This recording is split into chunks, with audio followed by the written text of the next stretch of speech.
are 5 fictional men I think you should spend your Valentines with. These are also my most favorite romance books ever. I don't have a single bad thing to say about any of these. I counted today.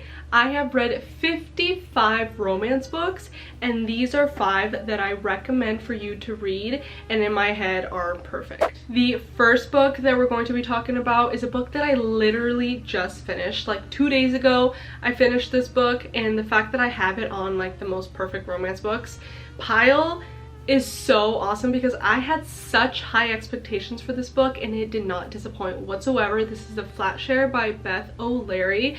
The cover itself is absolutely gorgeous. I knew when I had this on my physical TBR that I was like, the day that I pick that up is gonna be a good day, because the tropes in this book are one of my absolute favorite, and I'm so happy that I finally have read it. Here's the thing though. There is so many books that are on my physical TBR that I know I'm gonna get to eventually, but there is something about waiting for the perfect time to read it, because you can have completely different experiences with the same book depending where you are in your life. So even though, yes, I felt like it took me too long, considering the tropes are my favorite, the time that I read it was the time that I was supposed to.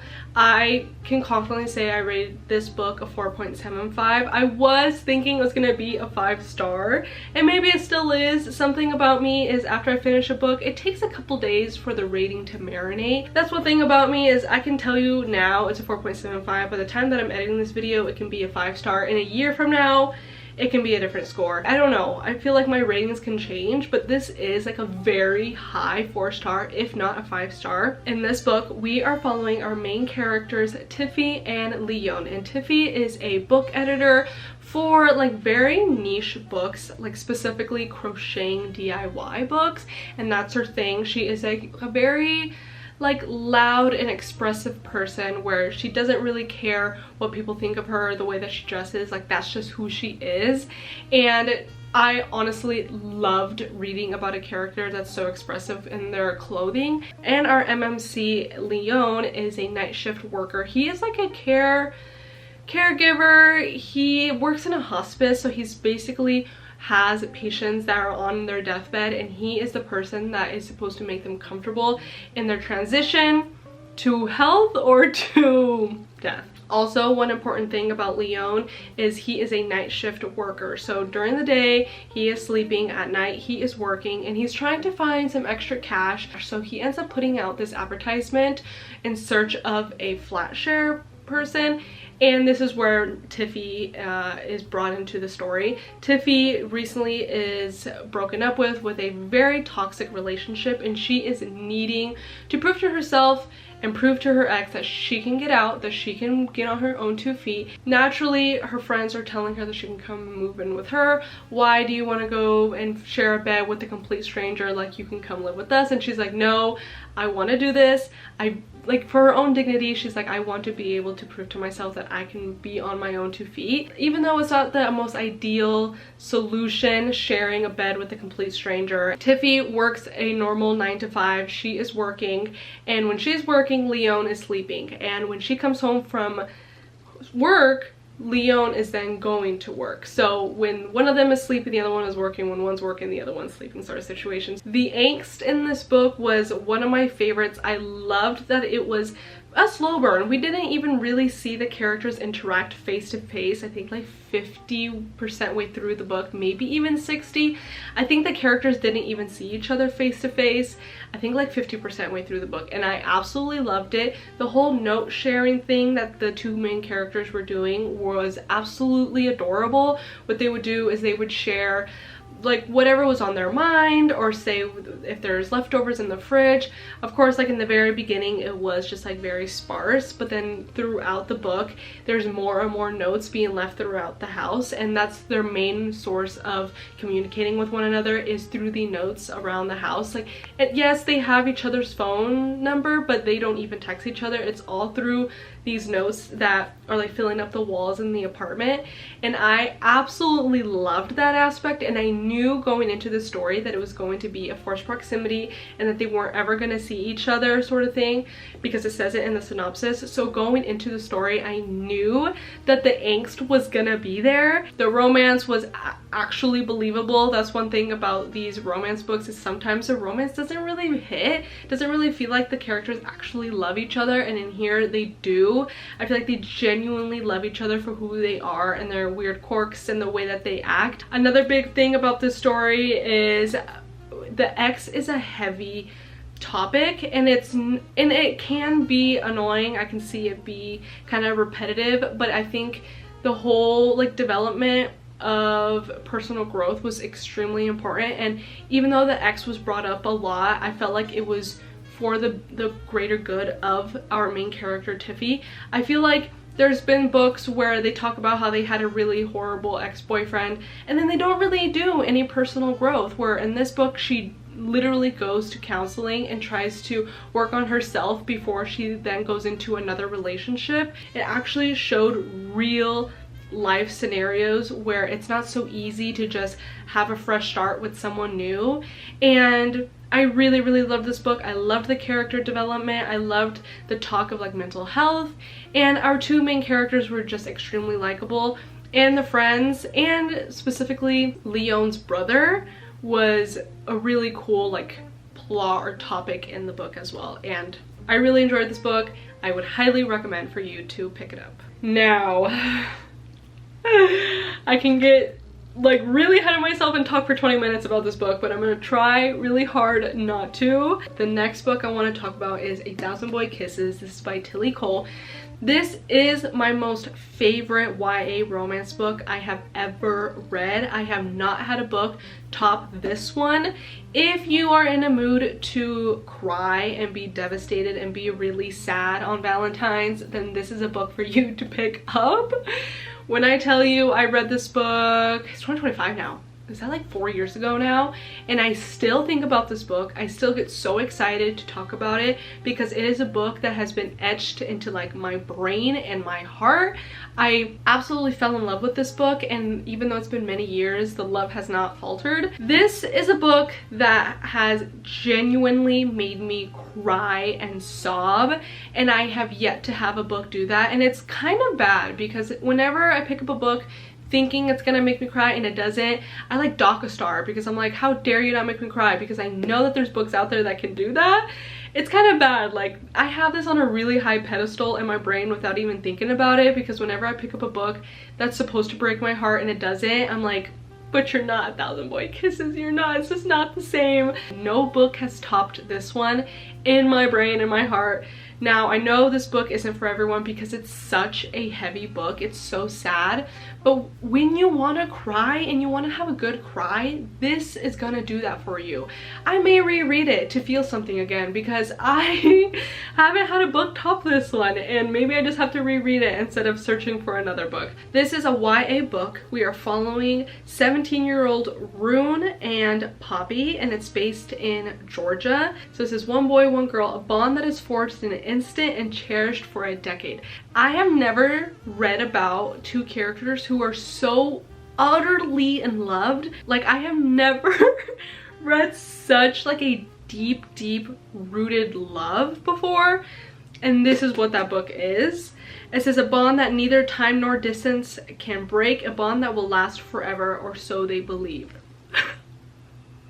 Only love can hurt like this. That song was like blasting in my head when I finished this book. Rune is from Norway and he moves to Georgia, where he immediately becomes friends with Poppy as a child. He has just one thing on his mind. Why did the girl who has one half of his soul, that's literally how they paint the picture, who promised to wait faithfully for his return, cut him off without a word of explanation? So he ends up going back to Norway. I can't remember the exact reason, but he ends up going back after he had already been in Georgia and meets Poppy. He ends up leaving, and Poppy promises him, like, I'll be here waiting for you. But when 2 years later, when Rune comes back, Poppy basically just gives him the silent treatment.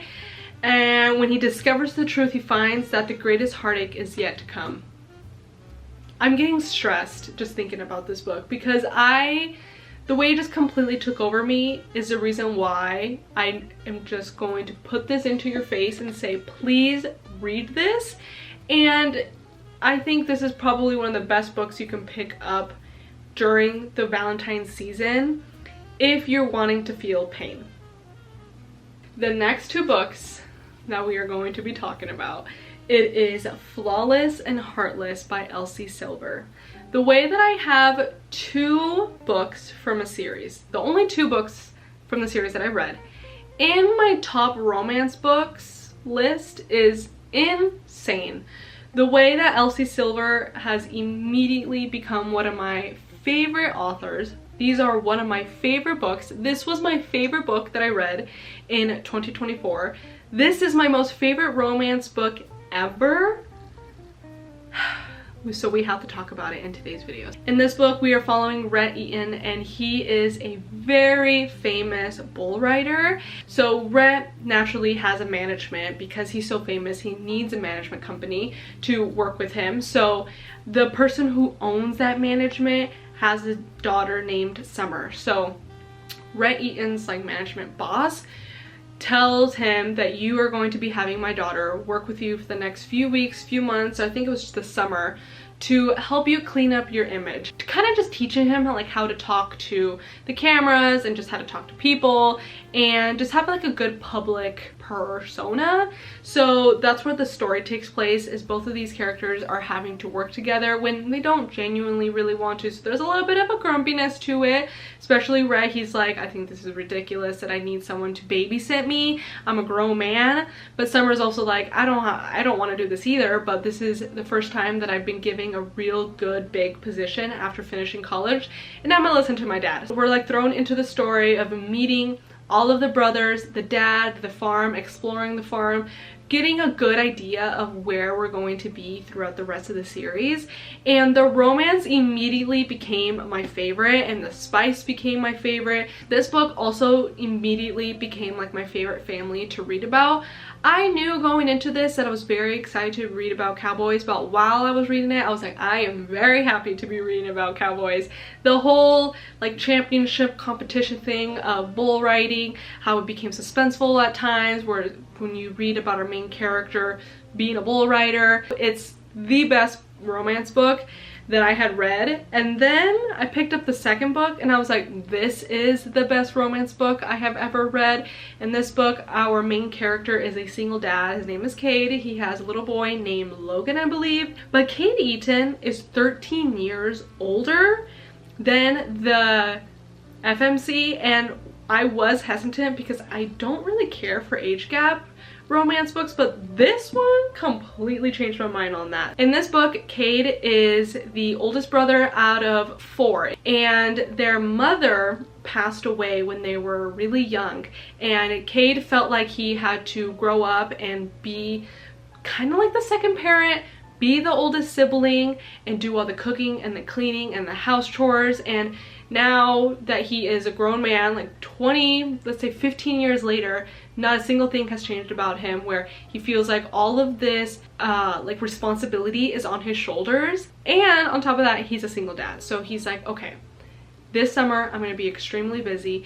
I need a second hand. So that's where he ends up having an advertisement, a flyer, or just word from mouth that he needs a nanny. So that's where our FMC comes in, Willa, and Willa is best friends with Summer. That's the FMC from this book. So we already got introduced to Willa in this book. So when we go into this one, we already know a little bit about her, but Willa is a city girl. She is my most favorite character. She kind of reminded me a lot about me because she is just very outspoken and just says what's on her mind and doesn't really have a filter and doesn't really know that some things need to be kept in. She is like a fiery redhead she's just very like wild and expressive and just has a really big personality, and she reminded me of myself.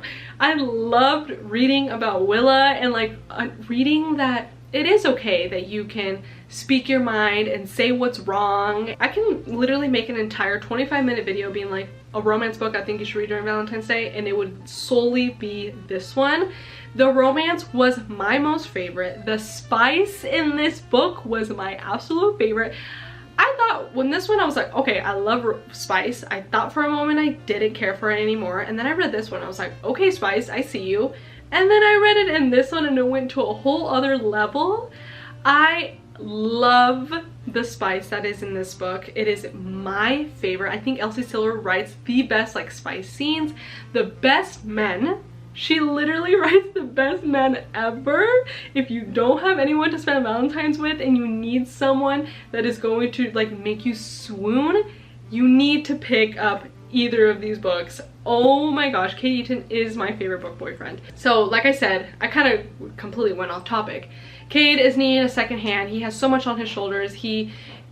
I find it really hard to ask for help, but he finally does. He ends up hiring Willa as the nanny and they spend the summer together, and girl, if that didn't convince you to read these books, honestly, at this point, I'm gonna have to just give you $5 to read it. Now to the last, but certainly not least. This is The 7-Year Slip by Ashley Poston. I would probably rate this book 4.5, 4.75. I read this book last year, and whenever I have the chance to talk about it, I do. This is a book that I knew that I was going to like it, but it definitely succeeded or exceeded my expectations because it has such a beautiful concept. It has magical realism in this book and I adored it, and it definitely makes me want to read more from that like genre. This book, we are based in New York City. Our main character, Clementine, get a kick out of that name. I love that name. Clementine works in the book publishing industry. Clementine is learning to live without her aunt, who was a really big part of her life. So there is a really big like grief and loss subject in this book. So our main character, Clementine, she works in New York City and her beloved aunt passes away, and her aunt lived at this apartment, and her aunt ends up giving Clementine the apartment to her in her wills. Then our MMC, Iwan, is an aspiring chef. He has such a huge passion for food and describes food the way that it like tastes on your tongue in such specific like artistic poetic ways.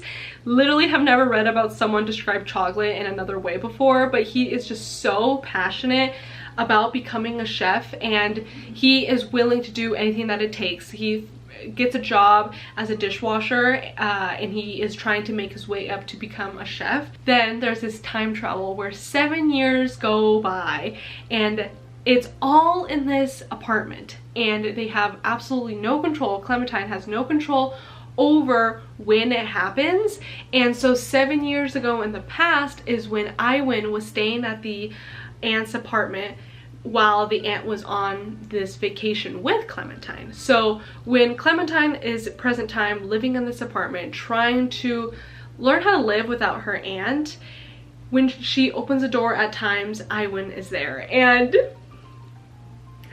he has a southern drawl. The romance is romancing. Seriously, if you can search up like what is romance, this book should pop up. It was adorable. It also wasn't just so heavy on just like love and romance. There was still a lot of character development of the two characters. Like I said, there's a big grief topic on it, and I love when books do that. I love romance books, but I love when there's something more that we're doing in the story, and there was more that we were doing in this story. And being in New York City was amazing. Being just following these two characters and this apartment changing time on its own account was so cool to read about. The Iwan was just so handsome and just so loving and endearing, and the story just captivates you, and I adored this book. I loved it so much. This song, literally it's called Oh My Darling Clementine. There's times when books will mention songs and I immediately have to pick up my phone and play the song, and it completely transports you where you're literally there with the characters as if you weren't already just reading it. The music just like amplifies that feeling, and that moment happened with this book. So beautiful. Those are all the books that I recommend you pick up during the Valentine's season. There is multiple men here that you should spend your Valentines with. I had so much fun making this video. If you have read any of these books, please let me know down in the comments. And if you have any fictional men you think I should spend my time with on Valentine's, then please comment them down below. Thank you so very much for watching, and I'll see you guys next time. Bye! Oh my lord!